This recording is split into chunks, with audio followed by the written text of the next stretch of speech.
Il n'y a aucun créateur qu'Allah.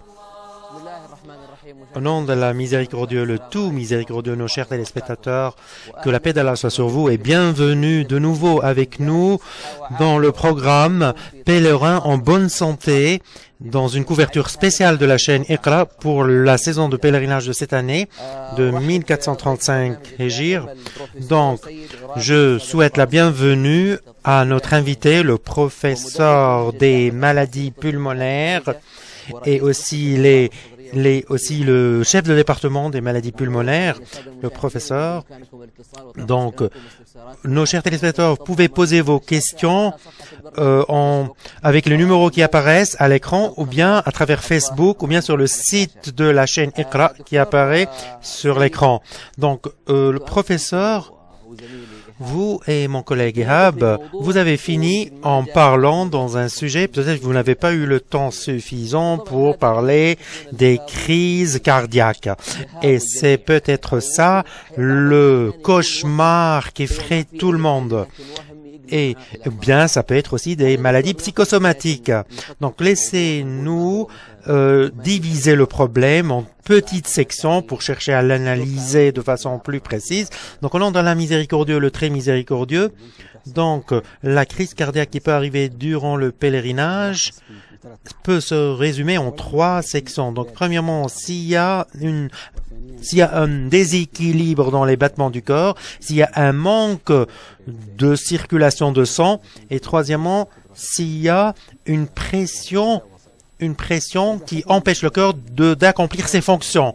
Donc, la première partie, c'est un déséquilibre de battement du corps. On sait que Allah, il a créé le cœur pour qu'il batte de façon régulière comme une horloge. Ce cœur peut accélérer avec les efforts et quand la température est élevée, et se calme, décélère dans d'autres circonstances. Donc ça, et ce qui n'est pas normal, c'est que le cœur batte de façon irrégulière, de façon désorganisée. Ça, c'est pas normal.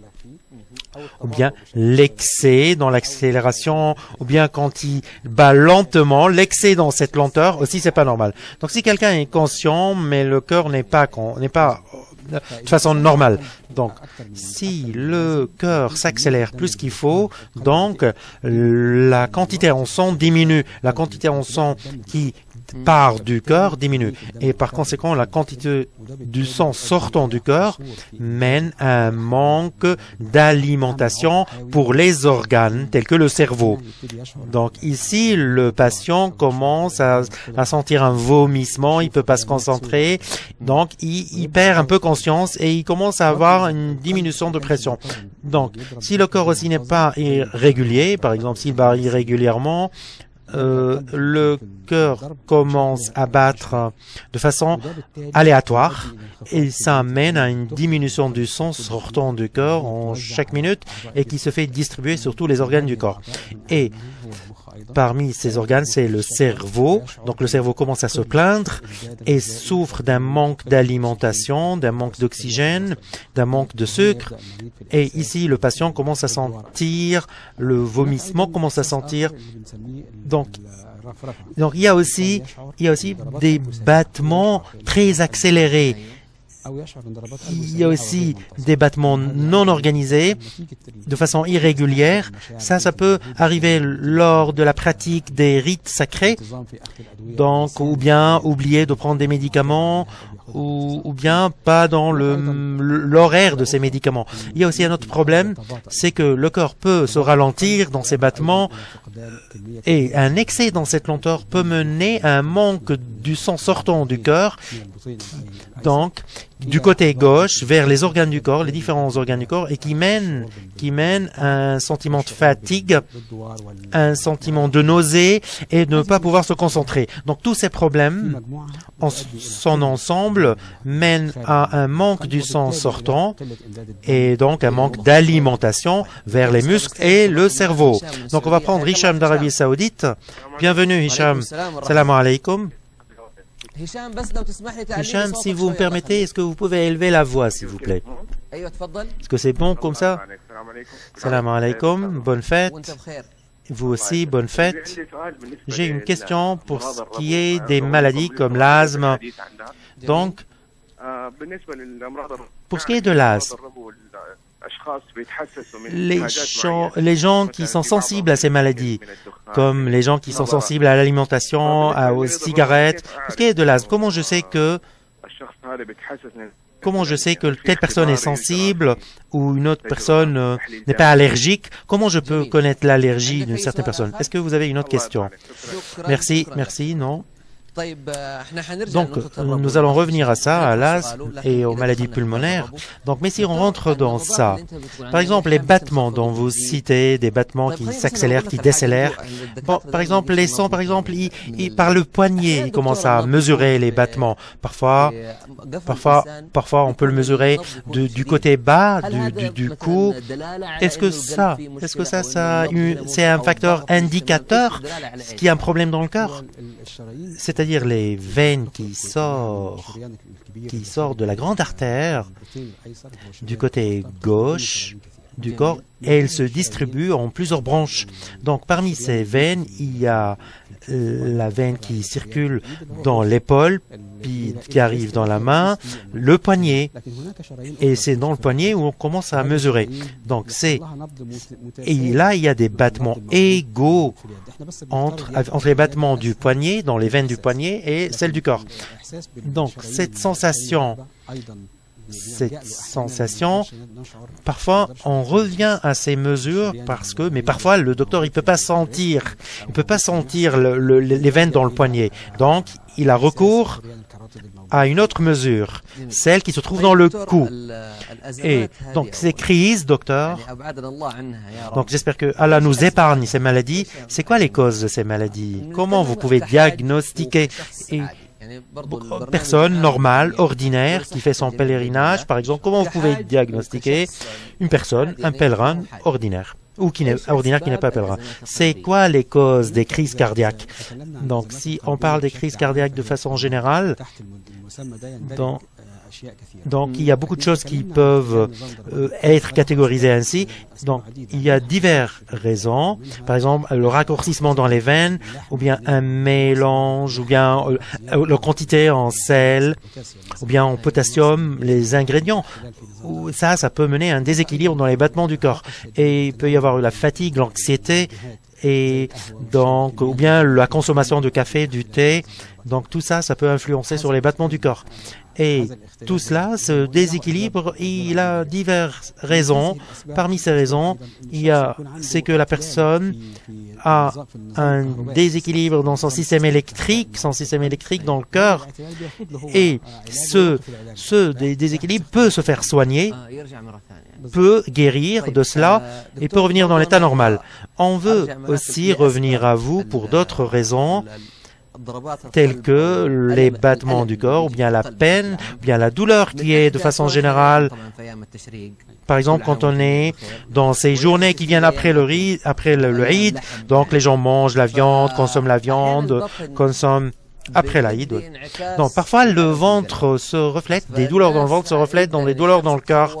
Et les gens, parfois, ils ont des souffrances, les symptômes viennent à cause de gaz dans le cœur.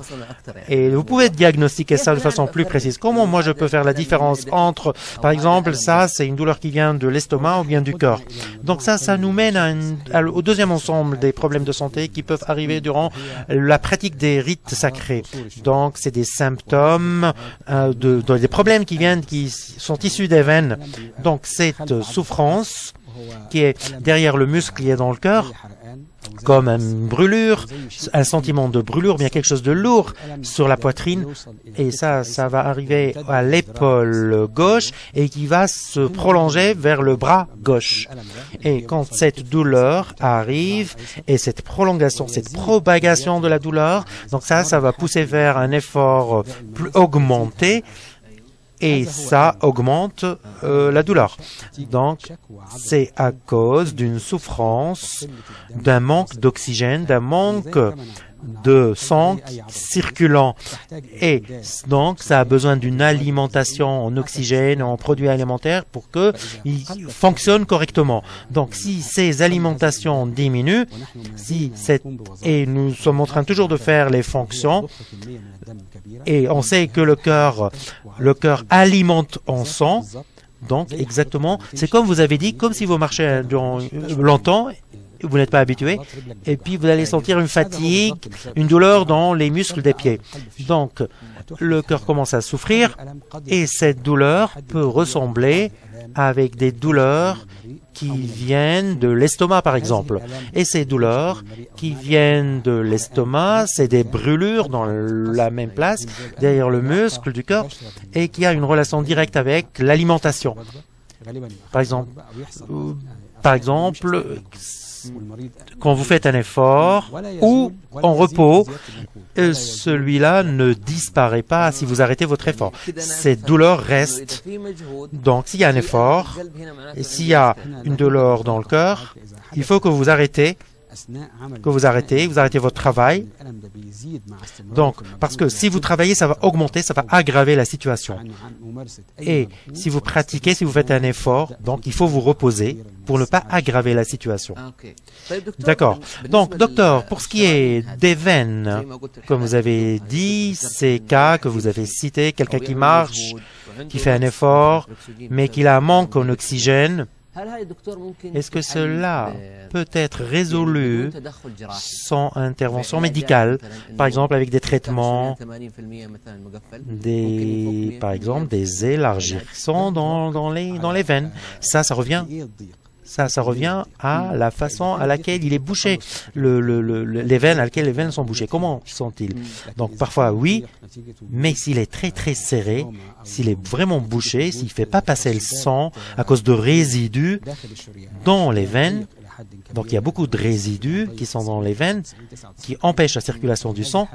Dans ce cas, il faut une intervention médicale. Et il faut l'élargir. Mais ça, c'est considéré comme quelque chose c'est comme une opération dans le cœur, dans les veines. Parfois, on fait des parties, on introduit du matériel, donc on implante. Comment on fait sortir les personnes de cette situation psychosomatique? Donc, il y a des cas, on connaît des gens, par exemple, parfois je suis à Twitter, je suis dans les forums, certains docteurs qui disent nous avons des malades du cœur, mais en réalité, ils ne le sont pas. C'est juste une impression. Ils ont l'impression. Donc, je vais prendre une question après la pause. Nos très chers téléspectateurs, nous revenons à vous après cette pause.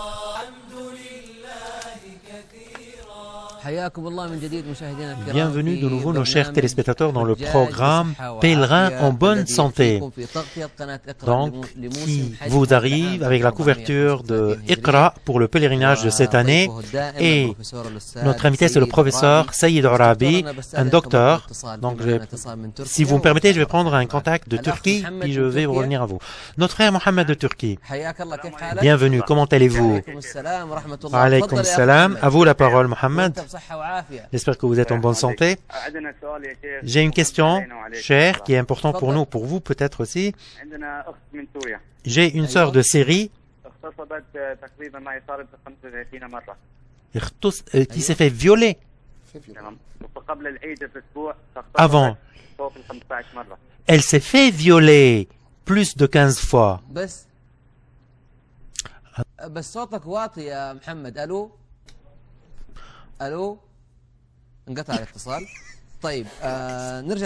On a perdu le contact, nous revenons au docteur de nouveau. La question, donc cette impression, quelqu'un qui a une impression d'être malade, mais qui n'est pas vraiment malade, comment on peut le faire sortir de cette impression, de cette imagination? Par exemple, cette sensation qu'il y a un problème dans le cœur vient de l'idée d'une hallucination. C'est parce que quelqu'un, par exemple, qui entend beaucoup parler des problèmes avec le cœur et qui ça l'effraie, il est anxieux, et ou bien il a eu des répercussions.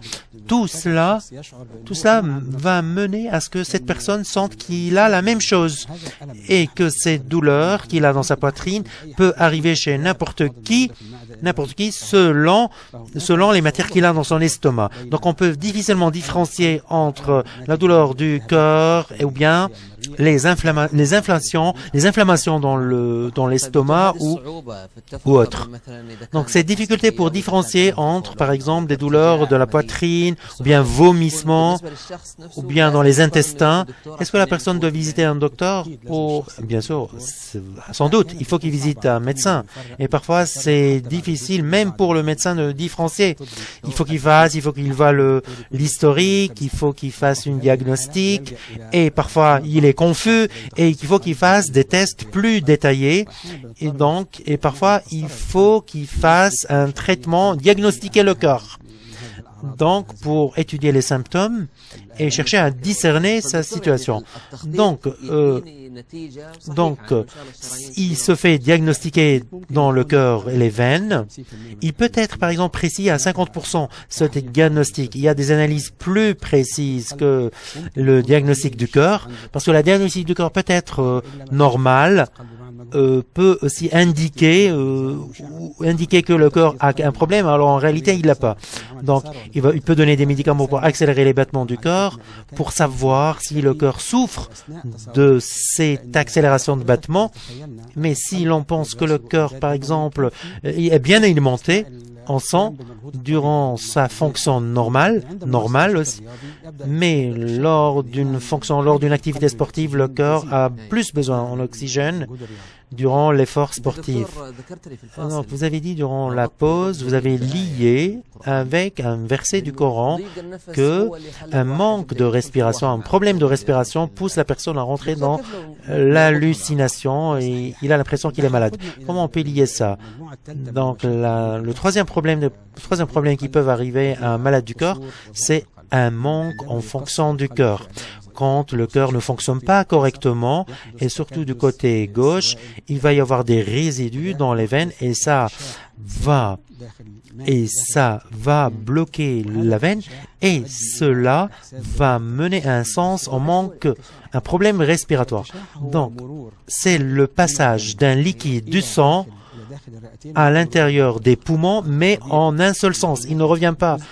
Donc, il y a une partie qui passe du sang au poumon, puis il revient. Mais si ce liquide dépasse la quantité nécessaire, et donc la partie qui va retourner va être moins que la partie qui est partie, et donc ça fait un déséquilibre. Donc, ça va pousser le malade à sentir qu'il a un problème respiratoire, il va commencer à tousser, il va commencer à extraire des liquides, il va faire des sécrétions qui ressemblent à la salive, une salive mélangée avec de l'air. Donc, ce cas maladif, c'est un cas urgent. Il faut que le malade se fait transporter en ambulance au plus proche centre hospitalier. Et dans ce cas, la capacité de prendre l'oxygène va diminuer. Donc, parce que vous savez, il y a 3 millions d'entités aériennes dans le poumon. Donc, il y a un obstacle entre l'oxygène qui vient de l'air et les cellules noires qui sont aux alentours. Et ça va empêcher l'oxygène d'arriver dans ces cellules noires. Et donc, le sang ne peut pas circuler correctement et il n'a pas la quantité nécessaire en oxygène. Et donc, c'est comme si vous êtes en train d'étrangler le malade. Donc, c'est de l'eau dans les poumons, si l'on peut dire. Donc, ces 3 catégories, docteur, ces catégories de façon générale, comment je peux adhérer à la prévention de cela? Comment je peux me protéger de cela? Donc, je vais parler le pèlerin qui a des maladies auparavant dans le cœur, par exemple, il faut qu'il visite son médecin au préalable, avant le pèlerinage. Il faut qu'il prenne les indications, les conseils convenables qui lui concernent à lui, c'est-à-dire une visite personnalisée à lui pour son cas. Et il prend les conseils, les instructions, les médicaments qu'il faut qu'il prenne avec lui durant son pèlerinage. C'est beau. Je vais prendre un contact d'Arabie Saoudite. Mohamed, bienvenue. Salam alaikum. Bonjour. Je vais poser la question au docteur si vous me permettez. Je voulais avoir des explications sur quand il y a une coupure quand on a besoin de se faire traiter par laser, c'est quoi le danger en cela? Est-ce que vous avez une autre question, Mohamed? Donc ça, c'est un problème. Ça, c'est un autre problème. Est-ce que vous pouvez lui répondre au sujet de l'articulation? Par exemple, si il faut un docteur qui est spécialisé en os ou dans le rhumatisme. Donc, il faut qu'il y ait quelqu'un qui est spécialisé donc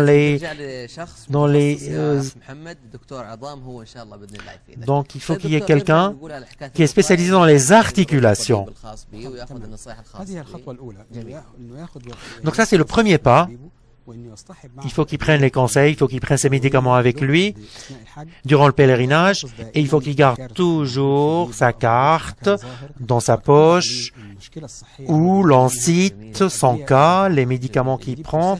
Ça va faciliter énormément en cas d'urgence. Par exemple, comme ça, les gens concernés savent ce qu'il a.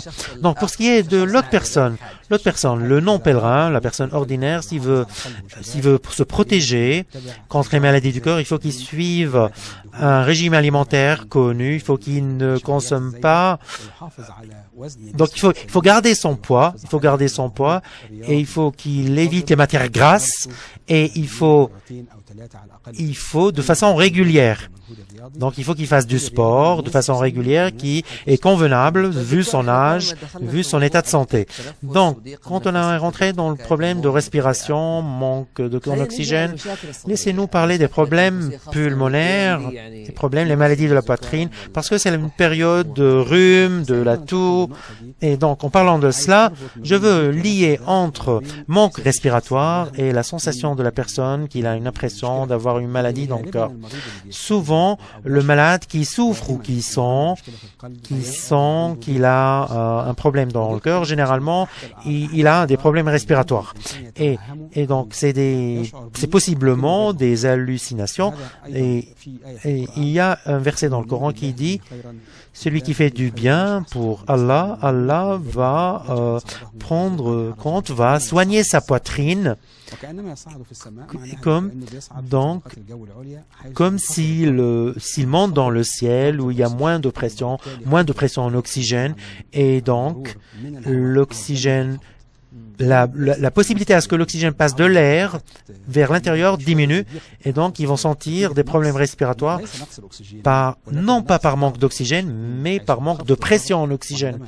Donc, quand la pression diminue, la possibilité à ce que l'oxygène passe diminue.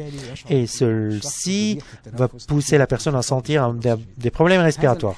Donc, cette sensation en manque respiratoire, et surtout avec l'effort fourni, donc il faut qu'il aille visiter son médecin pour que le médecin fasse les diagnostics nécessaires pour contrôler le cœur, le vérifier. Est-ce qu'il a besoin de traitements supplémentaires ou non?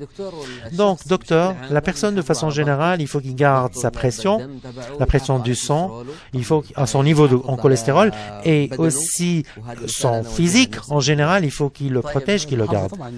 Bien sûr, c'est tout un régime alimentaire.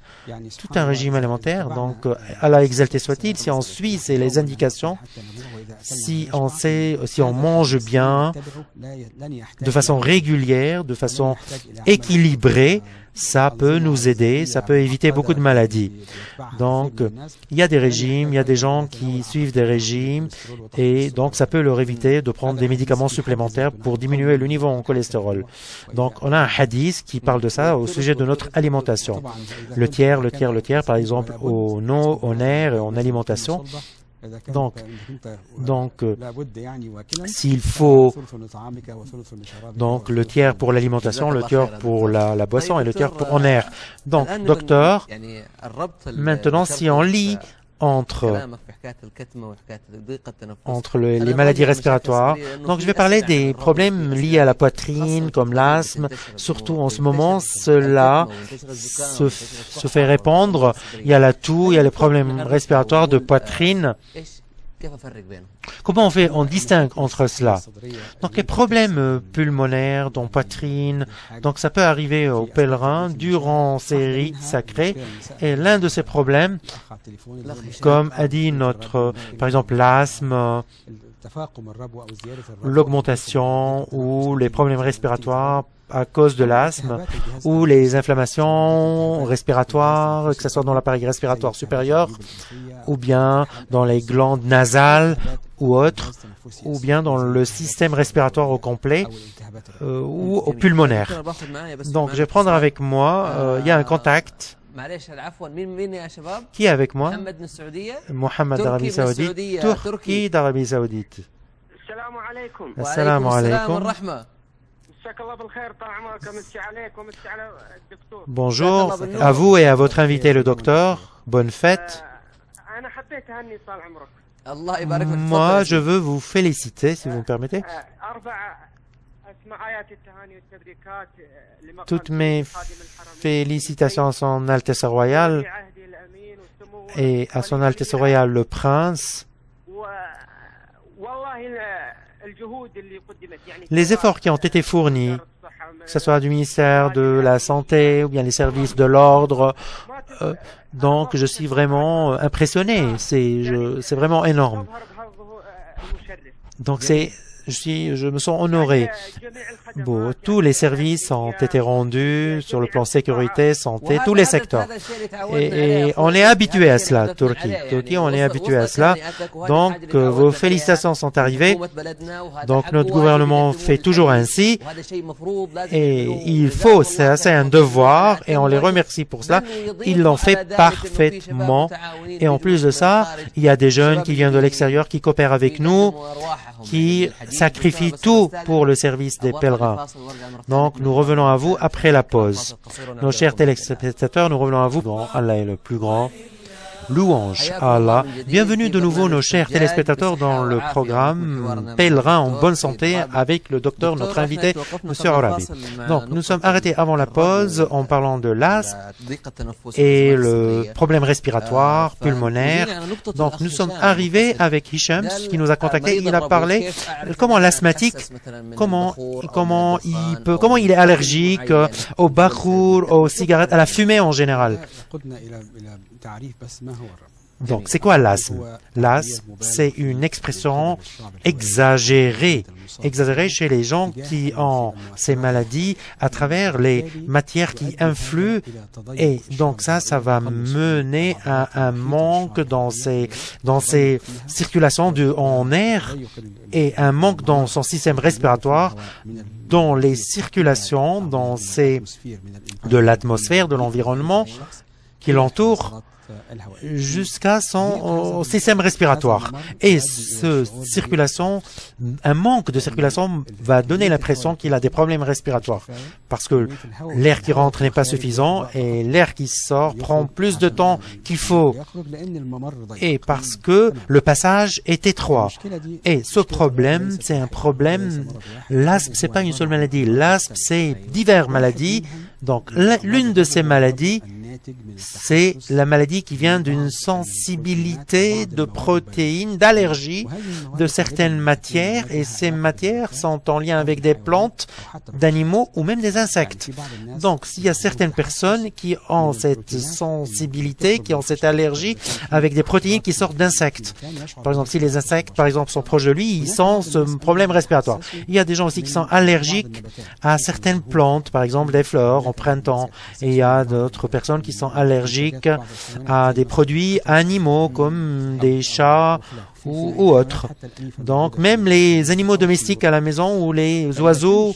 Donc, si la personne a cette allergie, ou bien s'il a l'asthme, il veut savoir est-ce qu'il a ces allergies de telle ou telle chose. Donc, il y a deux façons. Donc, la première chose, c'est qu'on fait des tests. On fait des tests sous le tissu. Donc, sous le tissu, sous la peau, pour voir s'il a des allergies pour une allergie contre tel insecte ou autre chose, pour voir si le corps réagit avec ce protéine ou non. Donc, si le corps réagit de façon exagérée, on sait que cette personne a une allergie de ce genre. Mais ça ne veut pas dire que l'asthme existant chez telle personne a pour raison ce protéine, sauf si cette matière existe déjà dans l'environnement entourant et qu'il est exposé à cela et que son allergie augmente à cela. Donc, je vais donner un exemple. Supposons qu'il y a un enfant qui a, par exemple, qui est asthmatique, qui a des problèmes pulmonaires et qu'il a fait les tests nécessaires, qu'il a une allergie. Il a une allergie, puis il n'a jamais vu l'Autriche, par exemple. Puis il n'a jamais vu le cheval. Il n'a jamais monté un cheval. Donc, il ne faut pas accuser cet animal ou le cheval. Il ne faut pas accuser ça. Il a une allergie vraiment, mais cette allergie a d'autres symptômes autre que son allergie à ces protéines en particulier. Donc il y a autre chose, il faut que l'asthmatique sache, c'est qu'il y a une différence, entre ces allergies vis-à-vis de certains produits ou bien les choses qui sont en contact avec ces problèmes pulmonaires ou respiratoires comme la poussière, le bahour, la fumée, les produits chimiques, tout ça, toutes ces matières, il y a certaines personnes qui sont allergiques à des changements métaphysiques, par exemple, des changements de climat, par exemple, le changement de température, ils sentent des maladies respiratoires. Tous ces influents, on ne peut les tester que de façon sous-cutanée et c'est la façon à laquelle on fait les diagnostics contre ce protéine chez le patient. Donc ça, c'est le deuxième point. Donc moi, je veux, docteur, on arrive à notre temps presque, puis nous allons prendre, il nous reste 4 minutes peut-être. Donc il y a le virus Corona, les virus récents de nos jours, l'Ebola et Corona. Donc ça qu'effraie les gens, surtout quand il y a des regroupements comme le pèlerinage. Mais Allah merci, on n'a pas entendu parler de ça durant le pèlerinage. Donc il me reste le temps qui me permet pour parler un peu d'Ebola. Donc l'Ebola, c'est un virus connu depuis longtemps, depuis 67. Donc il est connu depuis longtemps, mais cette apparence, c'est la plus grande fois, c'est la vague. C'est une vague un peu particulière parce qu'il y a eu beaucoup de décédés de ce virus. Donc, il y a plus de 3000 morts à cause de ce microbe. Donc, c'est un virus. Pour qu'on éclaircisse ça, pour qu'on éclaircisse ce point à tout le monde, en Arabie Saoudite, on n'a enregistré aucun cas d'Ebola, et Allah merci, et qu'ils ont empêché certains citoyens de certains pays de rentrer au royaume pour qu'ils évitent, pour qu'ils ne prennent pas le risque de contamination, comme on a entendu parler, parce que cette maladie se transmet par contamination de la personne qui est touchée par la maladie, par contact physique, à travers toutes sécrétions, les larmes, le sang, la salive, même la personne qui est décédée, même laver le décédé peut transmettre la maladie de la personne touchée vers la personne vivante. Et le problème d'Ebola, c'est qu'il est une maladie dangereuse, mortelle, et qui a des symptômes qui ressemblent d'influenza et la température, des douleurs dans le corps, puis il a des problèmes cutanés et puis des problèmes de vomissement ou bien de diarrhée, des douleurs très sévères dans le ventre et puis il commence à arriver des hémorragies internes et externes. Donc, dans l'œil ou dans les dents ou bien nasales ou bien du sang qui sort en pissant, en allant aux toilettes ou bien une hémorragie interne, donc une perte en sang. Et le sang perd ses capacités et le malade commence à perdre du sang de partout. Et ça nous mène à connaître que ce malade est dans une situation dangereuse et peut-être qu'il perd la vie à cause de ce microbe. Donc, rapidement, docteur, est-ce que vous pouvez nous rassurer concernant ce cas, cette situation? Il n'a été enregistré aucun cas, absolument aucun cas en Arabie Saoudite. Allah merci, durant ce pèlerinage cette année, on n'a pas entendu parler et donc c'est notre fierté. Ce pèlerinage a été notre fierté sur le plan organisationnel, sur les arrangements, toutes les structures qui ont été mises en place. Donc, Allah merci, louange à Allah parce que nous n'avons enregistré aucun cas d'Ebola et j'espère qu'Allah nous épargne cela tout le temps. Rapidement, docteur, pour ce qui est du virus Corona, parce qu'il a des symptômes, la toux, et rapidement, est-ce que vous pouvez nous parler de ça? Corona, donc je peux parler de façon plus détaillée sur ce virus, mais c'est aussi un virus qui passe par contamination, comme un ensemble de virus, et qui touche le système respiratoire.